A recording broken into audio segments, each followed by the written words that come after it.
자, 우리가 그래서 여기 서울대 부속 고등학교까지가 이제 끝이 났는데, 뭐 아까도 얘기했지만 나는 여기까지 하면서 너희들의 실력이 굉장히 많이 늘었을 거라고 믿어. 안 늘었다는 것 자체가 좀 말이 안 되는 거지. 사실 복습을 제대로 했다는 전자에 당연히 실력은 늘 수밖에 없었을 거고. 그래서 우리 여기까지가 1부예요. 쌤이 만들어준 기출국의 이제 1부인 거고, 그 다음 학교 이제 65페이지부터 보시면 이제 여기서부터 2부가 시작됩니다. 1부, 2부를 왜 나눠놨냐면 이 1부 앞에는 내가 좀 쉬운 학교들을 배치를 해놨어. 그래서 그 쉬운 학교들을 보면서, 물론 뭐 절대적으로 너무 쉽다 이런 얘기는 아니지만 상대적으로 좀 쉬운 학교들이었는데, 거기에서 너희들이 이제 그 배웠던 개념을 문제에 어떻게 적용하는지에 대한 실전 연습을 좀 많이 했었고, 그래서 너희들의 실전 감각이나 실전적인 실력들이 올라간 상황이니까 이제 진짜 본격적으로 좀 난이도 있는 즉 초중고나 청라고 정도의 수준의 학교들을 경험을 해보자라는 얘기인 거지.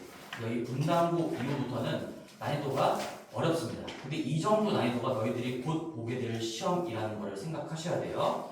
이거 한번 보시면 여기 분당고 다음 어딘가에 초중고 있거든. 81페이지에 초중고 있네요. 내가 이걸 분당고보다 초중고를 뒤쪽에 넣은 이유는 뭘까요? 초중고가 더 어려워요. 분당고보다 더 어렵고 계속 점점 어려워질 거야. 그래서 여기서 이제 조금씩 더 어렵게 느껴지는 것도 당연하긴 한데, 그만큼 너희들의 실력도 늘었으니까 맨 처음에 너희들이 기출북의 맨 앞에 회원고를 볼 때 그 느낌으로 지금 분당고 이후의 학교들을 치르기만 한다면 그럼 너희들의 실력이 느는 거겠지. 그치? 내가 난이도가 많이 올라갔는데 체감상 비슷한 느낌이다? 그럼 공부를 잘 하고 있는 거고, 내가 난이도가 어려워진 만큼 그대로 다 체감이 된다. 온몸으로 체감을 하고 있다. 그럼 내 실력이 처음이랑 똑같다. 그런 얘기인 거지. 잘 한번 생각해 보시고 복습도 잘 하시고, 그리고 숙제 방식도 이제 달라질 거야. 오늘 숙제를 내줄 건데 이제 위클리 숙제가 아니라 분당고등학교는 목요일까지 해오셔야 돼요. 그래서 화요일날 숙제가 1개가 나갈 거고 목요일날 숙제가 2개가 나갈 겁니다. 그때 기출풀이를 할 거기 때문에 이제부터 좀 규모가 커서 그래. 이 해설을 하는 것도 간단하게 끝낼 수가 없어서 분당고등학교 우리 목요일날 갈 거니까 숙제는 이따가 톡방에 정리해주겠지만 목요일까지 하나를 풀어오시는 겁니다. 풍산자 30개는 뭐 당연히 그냥 매일 루틴 같은 거라고 생각하시면 되는 거고요. 그리고 관심 없겠지만 분당고가 쌤 목요예요. 내가 나왔습니다. 분당고. 내가 분당고 수업 내신 1등이었거든. 그다음에 3년 내내.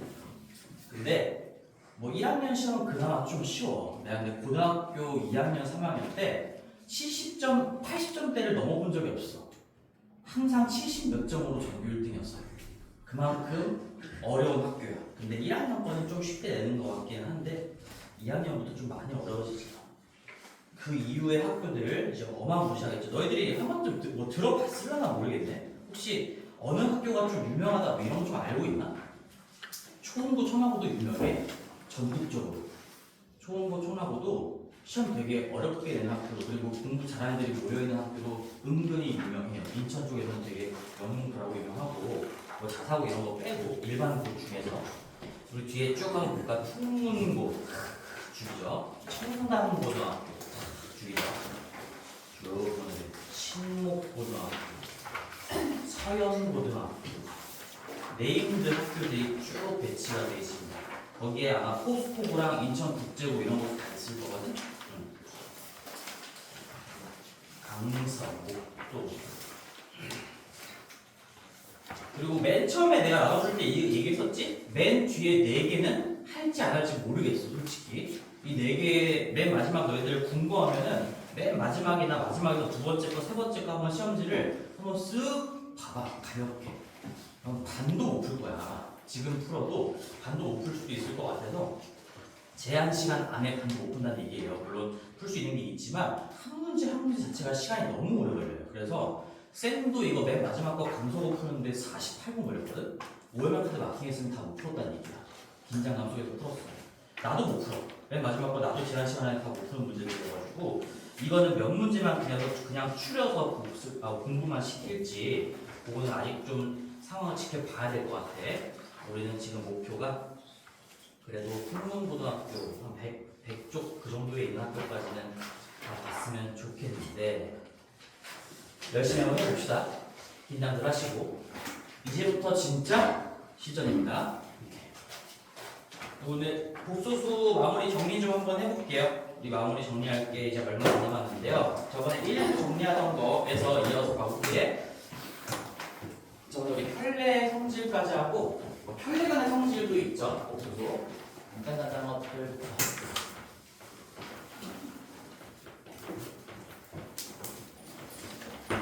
얘도 핵심만 딱 정리합시다. 핵심만. 편례 간의 성질. 첫 번째, 우리 개수가 전부 유리수인 그런 방정식이 있다고 해놓고 그런 상황에서 내가 만약에 3 플러스 루트 2가 한 근이다. 자, 그냥 구체적인 예시로 들을게요. 개수가 전부 다 유리수인 상황에서 이걸 뭐라고 하죠? 유리수와 무리수의 혼합 형태인 무리수라고 부르는데 이렇다면 그놈의 편례 무리근, 즉 루트 앞쪽의 부호를 반대로 바꾼 놈도 반드시 한 근 자리에 하나를 차지하고 있을 수밖에 없다. 이게 편례근의 성질 첫 번째 내용인 거죠. 그럼 뭐가 제일 중요해서요? 저희들 이것도 마찬가지로 지금은 실전이니까 중요한 포인트에 집중적으로 공부를 하셔야 됩니다. 개수가 진짜로 유리수인지를 확인하셔야 된다. 그런 얘기죠. 멋대로 그냥 3 더하기 루트가 근이네? 3 마이너스 루트도 근일 거야 하고 풀었다가 개수가 실제로 유리수가 아닌 부분이 있었다면 완전히 틀린 길로 가겠지. 두 번째 거는 개수가 전부 다 실수예요. 다 알고 있겠지만 그래도 너희들이 실수할 여지가 있다는 거야. 그래서 내가 중요 표시를 해놓는 거지. 우리는 항상 생각을 해야 된다. 절대로 지금처럼 마음이 편안한 상태로 시험을 보는 게 아니야. 완벽하게 머릿속에 적혀 있어야 돼요. 개수가 전부 다 실수인 어떤 n차 방정식에서 내가 만약에 3 플러스 i 한 근이 허근으로 나왔어요. 가 한 근이면 그놈의 편례 허근도 반드시 근의 한 자리를 차지하고 있을 수밖에 없다. 개수가 유리수일 때는 편례 무리근의 성질을 적용할 수가 있는 거고 개수가 실수라면 편례 허근의 성질을 적용할 수가 있는 거죠. 그러면 어차피 이 실수라는 수의 체계가 유리수보다 더 넓은 체계이고 유리수를 다 포함하고 있는 거기 때문에 만약에 개수가 실수인 상황에서 여기서 3 플러스 루트 2가 한 근이다 해도 당연히 우리는 첫 번째 성질도 적용할 수가 있겠지. 이거 너무 당연한 얘기예요. 실수는 이미 유리수인 상황도 다 충족하고 있는 거니까 더 넓은 개념인 거니까 얘도 당연히 생각할 수 있어야 되겠죠. 그럼 개수가 실수라면 맞는구나. 개수가 실수라면 뭐 허근이 나오건 무리근이 나오건 무조건 그놈의 편례도 자리 잡고 있겠구나. 그리고 우리 편례라는 거는 무리수에도 쓸 수 있다는 거 수업했었죠. 근데 이 바라는 표현은 원래 허근 다음만 쓰는 거기는 한데 얘도 우리 마음속에 이렇게 생각하기로 했어. 3 플러스 루트 2 위에다가 내가 바를 쓰면 그게 3 마이너스 루트 2를 의미한다는 거. 그치? 루트 앞에 있는 부호를 반대로 바꾼 놈을 편례 무리수라고 합니다. 여기에 적용되는 성질이 여기에 적용되는 성질이랑 다 똑같다. 그런 얘기도 했었고요. 그 다음에 우리 복수 평면이 이제 하나 남았는데 그거 하기 전에 간단한 것들 먼저 좀 정리할게요. 우리 음수의 제곱근입니다. 음수의 제곱근. 여기다 쓰자. 음수의 제곱근.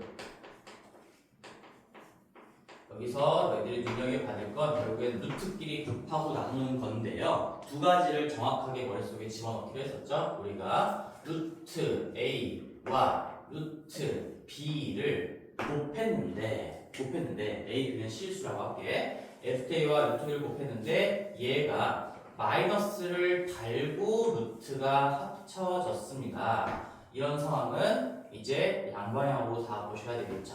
얘는 어떤 상황을 얘기하는 거구나.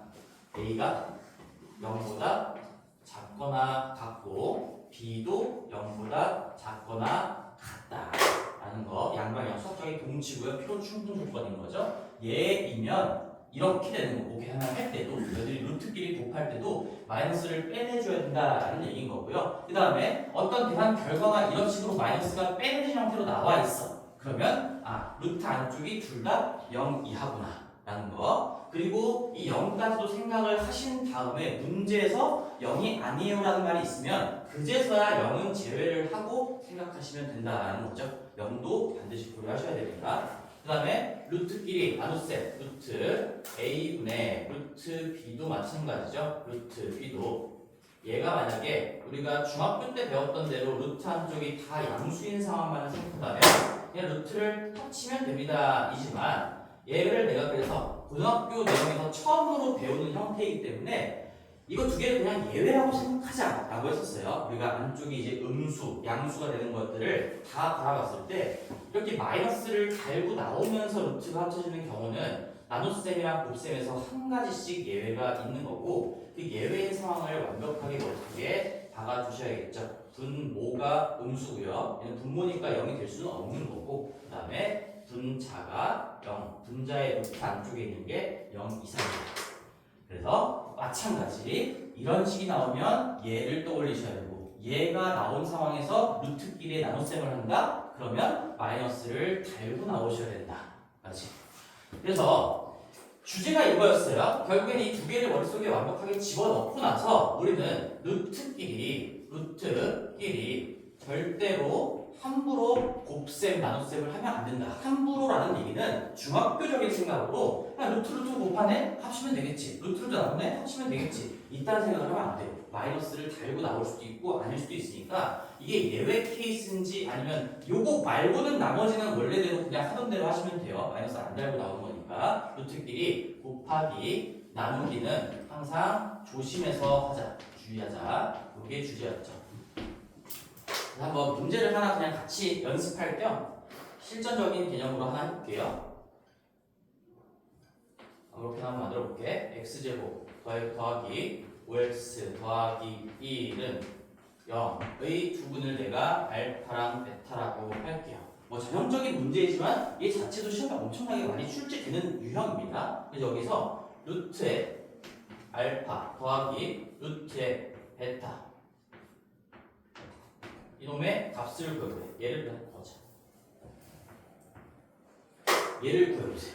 라는 문제죠. 그치? 그럼 이런 것들을 하면 일단 곱셈 공식을 통해서 너희들이 알파, 베타의 각각 루트를 취하는 거는 할 수가 없는 행동인 거니까 얘를 제곱해서 제곱한 정보를 얻어낸 다음에 다시 제곱하기 전 단계로 돌아가신다. 그런 생각을 할 수가 있겠지. 그래서 우리는 루트 알파에 더하기 루트의 베타를 제곱을 해야 내가 알파, 베타 그리고 두 분의 곱 뭐 이런 것들을 쓸 수가 있는 상황인 거니까 얘를 루트 알파의 제곱 알파 그 다음에 더하기 2ab니까 2 루트의 알파 베타 더하기 베타 이렇게 하면 안 된다는 얘기인 거죠. 그치? 뭐가 잘못됐어? 이 루트끼리 곱하는 상황에서는 이게 마이너스를 달고 나올지 아니면 원래 중학교 때 하던 대로 할지 예외 케이스인지 아닌지를 반드시 살펴야 되는 거고 절대 너희들이 함부로 이따구로 루트를 합치면 안 돼요. 곱셈은 그냥 곱셈 그대로 남겨두셔야 됩니다. 얘는 알파 더하기 2 두 배에 루트 알파 루트 베타가 두 개 나오는 건 맞죠? 루트 알파 루트 베타 더하기 베타인 거고요. 이 루트 알파 곱하기 루트 베타가 어떻게 처리되는 건지 그냥 루트가 합쳐지면 두분의 곱 알파 베타를 루트 안에 집어넣으면 되는 거고 예외 케이스라면 부호 앞에 부호를 반대로 바꾸면서 계산을 해줘야 되겠죠. 그래서 지금부터 판단을 해볼게요. 여기는 뭐 어떻게 될지 모르겠어. 막 만들어봤어. 얘는 지금 알파 더하기 베타 근과 계수와의 관계에 의해서 마이너스 5가 될 거고 그 다음에 알파랑 베타가 1이야. 알파랑 베타는 실수라고 할게요. 실수. 실제로 뭐 실수겠죠. 판별식 써봐도 얘는 실수인 상황이죠. 실수인데 판별식을 적용해서 실수인 것도 캐치했고 합이 음수고 곱이 양수야. 그럼 어떻게 될까? 곱이 양수라는 건 둘의 구호가 같다라는 거지. 뿔뿔 아니면 마마인 건데 합쳤을 때 음수인 거니까 우리 근의 그 근의 분리 뒤쪽의 개념에서도 우리 이런 걸 했었죠. 합과 곱을 통해서 알파와 베타 두 실수의 부호를 결정할 수가 있다라고 했었고요. 따라서 이 문제는 지금 이 문제 상황은 알파랑 베타의 부호 자체가 둘 다 음수구나. 이거를 캐치하셔야 그 다음에 이 루트끼리 곱하는 게 어떻게 처리될 것을 얻어낼 수가 있다는 얘기예요. 그죠? 얘는 그러면 음수니까 예외 케이스에 해당하는 거죠. 루트끼리 곱셈을 할 때 예외 케이스에 해당합니다. 따라서 얘는 쓸 때 알파 더하기 베타 얘를 먼저 쓸게요. 알파 더하기 베타에다가 이 루트를 합치되 부호를 반대로 바꿔줘야 된다. 마이너스를 달고 나온다. 따라서 마이너스 2의 루트에 알파 베타라고 생각하고 계산을 해줘야 되겠죠. 그 다음에 합하고 곱 집어넣으시면 얘는 마이너스 5. 그 다음에 곱이 1인 거니까 얘가 마이너스 2가 되겠네요. 그래서 마이너스 7이 되는구나. 따라서 우리가 원래 구하고자 했던 거 제곱했을 때 마이너스 7이 되는 놈 얘는 플러스 마이너스 루트 7i다. 이렇게 쓸 수가 있겠죠. 근데 여기서도 플러스 마이너스 루트 7i 둘 다 될까요? 둘 다 될까요 이거? 알파랑 베타가 음수라고 했어. 그치? 그럼 얘가 이거 마이너스 빼면서 i 바깥으로 끄집어낼 수 있는 거니까 몇 i 양수의 i 꼴 될 거니까 두 개 더하면 마이너스는 안 돼요. 플러스 루트 7i만이 정답일 겁니다. 그렇죠? 근데 이 예시 자체가 이 문제 자체가 이 개념을 공부하는데 매우 중요한 매우 도움이 되는 문제여가지고 한번 만들어봤고 이 정도를 다 이해하고 절대 실수하지 않는 실력이 갖춰져 있으면 여기 음수의 제곱근에서 계산 문제가 틀릴 거는 없을 거라는 얘기인 거지. 그래서 항상 예외 케이스를 제발 잘 체크합시다. 예외 케이스를 너희들이 절대로 놓치면 안 돼. 그리고 한마디만 나올게. 너희들 수험생이고 지금 시험을 보는 사람이잖아. 만약에 시험지를 내는 사람이 이 루트끼리 곱셈 나눗셈을 냈다면 고1 범위에서 냈다면 이 예외 케이스를 당연히 있게끔 내지 않을까? 그치? 이게 없으면 중학교 문제인 거잖아요. 그러니까 얘는 그냥 무조건 있을 거야라고 생각을 미리 해버려. 그냥 예외 케이스는 반드시 나올 겁니다. 그 계산 과정에서 어딘가에 예외 케이스가 있게끔 출제를 할 수밖에 없으니까 미리 머릿속에 박아두세요. 무조건 루트끼리의 곱셈 나눗셈이 나오면 예외 케이스가 어딘지 찾아보자. 있을까 없을까가 아니야. 무조건 있어요. 어디 있는지 찾아보자. 어디 있는지 찾고 걔를 정확하게 캐치하고 실수하지 말자. 이렇게 정리하셔야 됩니다. 그 다음에 복소평면으로 갈게요. 이제 이 복소수의 거듭제곱부터는 전부 다 복소평면으로 다 가볍게 풀어낼 수가 있으니까 우리 복소평면 하기 전에 내가 이런 생각을 했어. 너희들이 아직도 이 복소평면에서 어디에 위치를 찍지 못하는 이유가 혹시 삼각비를 몰라서가 아닐까. 그래서 삼각비를 한번 정리해 볼게요. 사인, 코사인, 탄젠트입니다. 자, 웃자만 얘기는 아니고 진짜 한번 정리를 해보자. 우리 0도, 15도 우리가 배웠던 기본적으로 암기해야 될 각들인 거죠. 45도, 60도, 75도, 90도. 그렇지? 그래서 한번 풀어볼게요. 이 사인하고 코사인은 어차피 여각일 때 값이 같은 거니까 얘 좌우 반전시킨 게 그대로 코사인 값으로 내려갈 수밖에 없는 거고 기억나니? 3학년 2학기 범위인가 그랬던 것 같은데 사인 0도는 0이다. 얘는 1이다. 그래서 코사인 0도는 사인 90도랑 같은 거니까 코사인 0도는 1이고요. 얘가 0이고 우리 이런 관계가 있죠. 사인 A는 코사인의 90도 마이너스 A다. 이 A와 90도 마이너스 A를 여각이라고 부르죠. 여각 관계일 때 사인 값과 코사인 값은 같습니다. 그렇지? 밑변분의 높이. 빗변분의 밑변, 빗변분의 높이인데 어디를 보냐에 따라서 밑변하고 높이가 반대로 바뀌기 때문에 그렇죠. 그림을 그려보시면. 그 다음에 탄젠트도 한번 써볼까요? 탄젠트는 코사인분의 사인이죠. 한 번 정도만 정리해보자. 코사인 세타, 코사인 A분의 사인 A다 라는 관계식도 알고 있을 테니까 근데 우리가 표가 항상 사인, 코사인, 탄젠트로 나와 있는 이유도 얘분의 얘 1분의 0이 탄젠트 0도의 값이 된다는 얘기야. 그냥 이 위에 거를 분모 분자라고 보면 밑에 탄젠트 값이 나온다. 얘기죠. 자, 그 다음에 15도 얼마예요?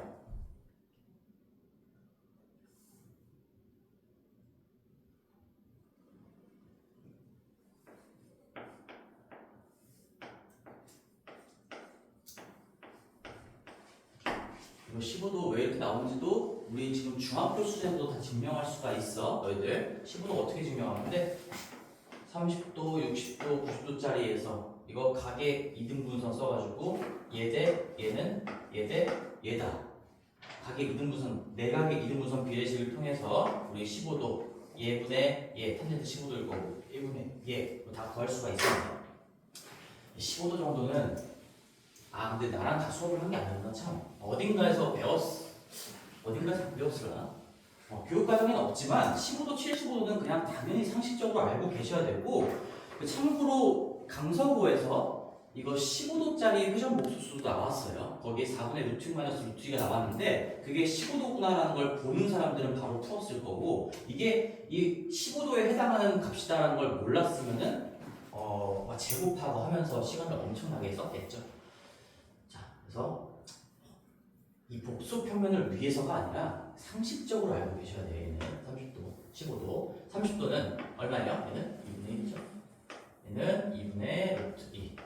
이고 그다음에 2분의 루트 3이고 75도는 4분의 루트 6 플러스 루트 2. 그래서 뭐 15도를 알고 있으면은 여기 마이너스를 이렇게 플러스로 바꾼 것 뿐이다라는 거고 사인 한 줄을 알고 있으면 코사인도 당연히 다 알 수 있는 거죠. 얘가 2로 가고 얘가 1로 가고 얘가 1로 가고 얘가 1로 가고 여각 관계일 때 사인 코사인 같은 거니까 얘도 4분의 루트 6 플러스 루트 2 그 다음에 2분의 루트 3 2분의 루트 2 2분의 1 4분의 루트 6 마이너스 루트 2 드시고 나머지 탄젠트도 이제 분모분의 분자 마무리하면 됩니다. 0도는 1분의 0이니까 0이고요. 얘분의 얘 유리화 하시면 2 마이너스 루트 3이에요. 이것도 당연히 외워야 되는 거고요. 얘분의 얘 3분의 루트 3이겠죠? 3분의 루트 3 얘분의 얘 1이겠죠? 직각 이등변 삼각형 얘분의 얘 루트 3이겠죠? 얘분의 얘 하시면 2 플러스 루트 3이다. 그 다음에 맨 마지막 0분의 1은 수학적으로 정의가 되지 않기 때문에 탄젠트 90도는 정의할 수가 없다. 정의 X라고 쓰죠. 너희들 2학년에 나와서 삼각함수를 배울 거니까 삼각함수 갔을 때도 이거는 완전 기본 중에 기본인 거지. 알고 있어야 되겠죠. 자, 그래서 우리는 복수 평면을 가지고 결국에는 이 교육과정의 교과서 순서는 뭐 아이의 거듭제곱 하나씩 해보면서 실제로 주기성 밝히고 했던 건데 결국엔 그 주기성을 갖는 놈들은 우리가 복수 평면상에서 다 특수각과 관련 지어서 찍을 수 있는 그런 놈들 밖에는 낼 수가 없다. 왜? 주기 몇 바퀴 돌아가지고 원점에 돌아오는 놈들은 이 특수각과 관련이 될 수밖에 없는 거거든. 23도짜리 아무리 돌려도 360도가 만들어질 수가 없어요. 360도의 배수가 만들어질 수가 없기 때문에 우리가 나오는 것들, 우리가 보게 되는 것들은 전부 다 지금 이러한 특수 삼각비 요 값들이랑 관련된 복소수가 나올 것이고 그렇다면 우리가 회전으로 해석할 수가 있다라는 거죠. 이게 지금 실수축이고요. 실수축은 뭐 이렇게 쓰긴 하는데 얘를 허수축이라고 할게요. 실수축, 허수축이에요. 그냥 X축, Y축이라고 생각하면 돼. 그래서 우리는 이 30도짜리 어떻게 찍었습니까? 이 반지름이 1인 단위원에 올려놓는 거니까 여기 30도를 갔을 때 항상 10초선 이 회전의 움직임의 시작점은 이 실수축의 양의 방향인 거고 내가 여기서 이 교육과정도 아닌 내용의 용어를 계속 얘기해주는 이유는 이 용어들은 고2 때 계속 똑같이 씁니다. 삼각함수에서 실제로 얘를 10초선이라고 부르고요. 이 회전 운동을 또다시 배우게 될 거거든. 물론 실수축, 허수축은 아니겠지만 X축, Y축에서 배울 건데 얘가 10초선이고 얘가 동경이고 얘가 평각이고 뭐 이런 것들을 배워. 그래서 내가 용어를 최대한 정확하게 하려고 하는 거야. 그럼에도 불구하고 지금은 어쨌든 시작선, 그 다음에 각도는 시계 반대 방향으로 갈 때 플러스고 시계 방향으로 갈 때 마이너스다. 각도에 두는 부호는. 그리고 여기에 어떤 복소수를 딱 표현을 하면 이 복소수의 편각이라고 불러요. 이 복소수의 편각이 플러스 30도다 이렇게 표현을 하는데 그것도 지금 몰라도 되니까 얘는 플러스 30도짜리구나 라고 생각하시면 충분하겠죠. 너희들이 삼각비를 알아야 여기를 이제 찍을 수가 있을 건데 이 좌표에 대한 약속은 지금 얘기를 해줬어. 얘는 실수축 좌표, 실수좌표, 허수좌표인 건데 그래서 우리가 예를 들어서 2분의 1 플러스 루트 3i라는 걸 이 복소표면에 점으로 찍는다면 2분의 1, 2분의 3에다가 점을 찍으면 된다는 얘기인 거고 여기 단위원, 반지름이 1짜리 원에 올릴 수 있다는 것 자체가 실수부의 제곱, 즉 좌표, x좌표의 제곱과 y좌표의 제곱의 합이 1인 놈들이 찍히겠죠? 왜? 반지름이 1이라고 나와 있으니까. 이 제곱제곱의 합이 1이어야 피타고라스 정리에 의해서 딱 반지름이 1인 게 만족이 될 거니까 이런 놈들이 이 원의 테두리 위에, 원 위에 찍힌다라는 얘기인 거야. 자, 그래서 좀 이어나올게. 30도짜리는 우리 삼각비를 통해서 얘가 지금 2분의 루트 3이고 2분의 1일 거니까 여긴 2분의 루트 3. 참고로 2분의 루트 3이 2분의 1보다 길다라는 이미지만 갖고 있어도 충분해. 그렇지? 이게 좀 길고 좀 짧잖아. 특수각이잖아. 2분의 루트 3, 2분의 루트 1인 거야. 여기 45도는 똑같잖아. 2분의 루트 2, 2분의 루트 1인 거겠죠. 얘는 이게 짧고 이게 길잖아. 2분의 1, 2분의 루트 3인 거예요. 그렇지? 그래서 어떤 얘기냐면 여기서 너희들이 결국에는 이 숫자들을 봐봐. 이 루트 2, 루트 3 그리고 조금 더 어렵게 나온다면 뭐 루트 6 마이너스 루트 2, 루트 6 플러스 루트 2 자, 이런 것들이 실수부나 허수부에 딱 들어가 있다? 그러면 몇 도로 해석할 수 있을 거야. 100%. 이거 외에는 나올 수가 없어요. 그지? 어차피 교육과정 목적이 주기성을 밝히고 뭔가 거듭제곱의 합을 구해보세요. 이런 용도인 거니까 그 주기성이 있으려면 반드시 특수각일 수밖에 없다. 그런 얘기를 다시 한번 얘기할게. 그래서 알고 계셔야 됩니다. 2분의 루트 3, 2분의 1은 우리가 얘를 이제 복소수로 표현할 때는 2분의 실수부 허수부인 거니까 진짜 i까지 동원을 하시면 루트 3 더하기 1i 얘인 거죠. 따라서 이 복소수는 복소표면 상에서 요 따로 찍을 수가 있고요. 찍을 수 있다라는 건 실수부의 제곱, 허수부의 제곱의 합이 1이다라는 거 가지고 확인할 수가 있고 그 다음에 머릿속에 삼각비적인 생각을 가지고 있었을 때 2분의 루트 3, 2분의 1이 30도 돌아간 위치에 플러스 30도 돌아간 위치에 찍혔으니까 이놈에 대응하는 각도는 플러스 30도다 까지만 연습하시면 돼요. 그 다음은 거의 기계적인 거죠. 이 30도짜리 몇 번 돌렸을 때 제자리로 돌아오니까 항상 제자리는 여기 1의 위치가 될 건데 이것만 써볼까? 1이고 여기가 i고 여기가 마이너스 1이고 마이너스 i인 거니까 몇 번 돌렸을 때 제자리와 12번이야. 그래서 주기가 12다라고 했잖아. 얘를 12주기의 회전 복소수, 12주기 단위원 복소수라고 불러요. 공식적인 용어는 그래요. 12주기짜리라는 얘기인 거고 이 12주기짜리를 캐치했을 때 너희들이 얻을 수 있는 것들이 굉장히 많지? 12번 돌렸을 때 1이 된다. 즉 얘를 12제곱 했을 때 1이 된다는 거니까 이 지수의 12의 배수들이 오면 당연히 1인 거고 그리고 12번 돌렸을 때 제자리에 오는 거니까 여기 지수의 12의 배수가 아니더라도 내가 12를 빼내도 아무런 상관이 없다. 12의 배수만큼 빼내도 값은 바뀌지 않는다라는 게 이 12주기 안에 다 담겨 들어가 있는 말인 거죠. 그리고 이 주기의 합 12개 지수의 연속성을 바탕으로 주기 합 12개의 합을 구했을 땐 반드시 0이 될 수밖에 없다. 그것도 얘기했었습니다. 내가 얘를 Z라고 표현한다면 Z의 12제곱이 1이 된다. 처음으로 1이 된다는 얘기예요. 실제로 처음으로 1이 됩니다. 너희들이 받아들일 건 지금 증명할 수 없는 우리 수준에서 증명할 수 없는 거는 왜 이 단위원 복소수를 거듭제곱하는 게 여기서 돌리는 이 회전 운동으로 관찰이 되는 건지 이건 증명할 수가 없어요. 대학 과정이기 때문에. 그래서 그것만 좀 받아들이시고 얘가 처음으로 12번을 곱했을 때 30도, 60도, 90도, 120도, 150도, 180도 이렇게 했을 때 처음으로 1이 되는 순간이 12번 곱했을 때다라는 거니까 여기서부터 우리는 넘겨서 인수분해를 할 수가 있겠죠. 얘가 z-1을 당연히 인수로 갖고 있을 거고 여기 뒷부분이 11제곱부터 쭉 덧셈으로 플러스 z 플러스 1까지 갈 건데 이 부분이 지금 0이 될 수가 없기 때문에 z는 1이 아닌 복수수였기 때문에 그래서 이 주기성이 밝혀지면 12개의 합은 반드시 0이다. 8주기 8개 합은 반드시 0이다. 4주기 4개 합은 반드시 0이다. 라는 거예요. 한마디만 좀 더 해볼게요. 한마디만.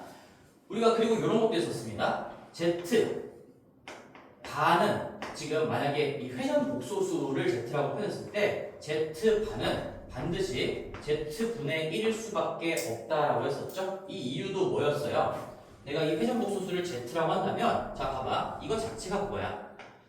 여기에 찍을 수 있는 어떤 복소수를 Z라고 한다면 그놈하고 그놈의 켤레를 곱한 거는 항상 이거는 뭐 복소수랑 회전 복소수랑 상관없이 무조건 이렇게 되는 거죠. 근데 그게 1 되는 놈이 Z였잖아. 이게 지금 1인 거란 얘기야. Z가 단위원 복소수였다면 그 단위원 복소수와 그놈의 켤레를 곱하면 반드시 1인 거니까 Z반은 Z를 밑으로 나눴을 때 Z분의 1이랑 똑같아요. 그래서 만약에 어떤 문제에서 뭐 이 회전 복소수가 나왔어. 근데 Z 더하기 Z분의 1 이런 표현들이 나왔어. 이게 뭐랑 똑같다는 거야? Z 더하기 Z 바랑 똑같은 거니까 이거 실수부의 2배 이렇게 계산하시면 되는 거예요. 이걸 역수치하고 더하고 있지 말고, 그지? 어차피 역수치해봤자 이거 확인될 건데 그 시간도 아깝다는 얘기인 거야. 자, 회전 복소수의 한정 해석하는 얘기입니다. 지금 회전 복소수에 대해서는 그리고 원래 공식 용어는 단위원 복소수지만 우리끼리는 내가 그냥 회전값을 갖고 있는 복소수다 해서 이 반지름이 일자리인 복소 표면의 원 위에 올릴 수 있는 거를 회전 복소수라고 부를게요. 이것도 했었던 거죠. 프린트에도 적어놨고. 그래서 이럴 때는 Z바가 Z분의 1인 거고. 그리고 자 이런 얘기도 하나 더 해볼게. 우리 지금 12주기 가지고만 연습해볼 거니까 자 봐봐. 이 12번 돌렸을 때 제자리로 돌아온다라는 건데 이제 요 개념까지 적용을 시켜보면 Z반은 Z분의 1인데 얘는 어떻게 표현되냐? Z를 실수축 대칭한 거예요. 실수축 대칭. 왜? 허수부의 부호만 반대로 바꾼다라는 것 자체가 이 Y좌표의 부호만 반대로 바꾼다라는 얘기거든? X좌표는 그대로 유지하면서 Y좌표의 부호만 반대로 바꾼다라는 얘기가 이 실수축을 기준으로 대칭이동을 한다는 얘기예요. 너희들이 대칭이동을 중학교 때 가볍게만 배웠던 것 같은데 그래서 이 Z바라는 거는 만약에 Z가 여기에 찍혔다면 Z분의 1 역수나 아니면 켤레 똑같은 말인 거죠. Z바는 무조건 이쪽에 찍힐 수밖에 없고 이놈에 대응하는 값은 각도 앞에 붙어있는 부호만 반대로 바뀔 겁니다. 그렇지? Z가 30도짜리였으면 Z바 또는 Z분의 1은 마이너스 30도짜리가 될 수밖에 없다는 얘기야. 그러면 잘 봐봐. 이 Z를 12번 돌렸을 때 제자리에 오는 거잖아.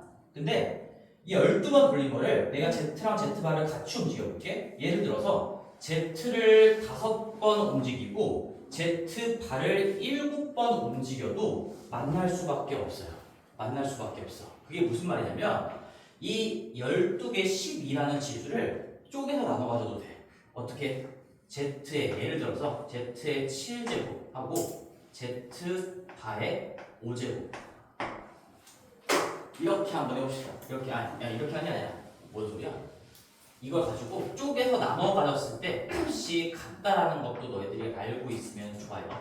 Z바의 5제곱 어떤 상황에서 쓰냐? 우리 Z바의 거듭제곱을 Z에 대한 거듭제곱으로 간단하게 바꿀 때 그럴 때 쓰는 겁니다. 얘 말고 다르게 다 만들 수가 있겠지? 우리 지수의 합이 12가 되게끔 하면 무조건 만날 수밖에 없어. 그렇지? 여기 그림에서 얘를 봐. 얘게 30도고 얘가 마이너스 30도니까 얘 4번 돌려서 120도까지 갔어. 그러면 나머지 8번을 마이너스 240도로 돌리면 여기에서 부딪힐 수밖에 없겠지.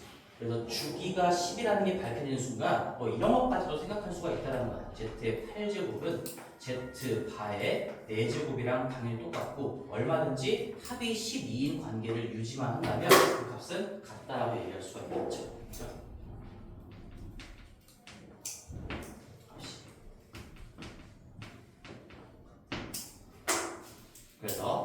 계산 문제도 그렇고요. 뭐 결국엔 다 계산 문제인 거지만 이 계산 문제들을 직접 계산하지 않고 복수 표면으로 그림으로 풀어나갈 수 있기 때문에 속도가 당연히 빨라질 수밖에 없는 겁니다. 41분인데 하나만 딱 구할게요. 하나만. 자, 참고로 이게 딱 제곱제곱의 합이 1이 아닐 수도 있잖아. 아닌 것들은 어떻게 하기로 했지? 우리가 이 정의 하나만 써줄게. a 플러스 bi라고 할 때 이것도 이제는 수업을 좀 해야 될 것 같아.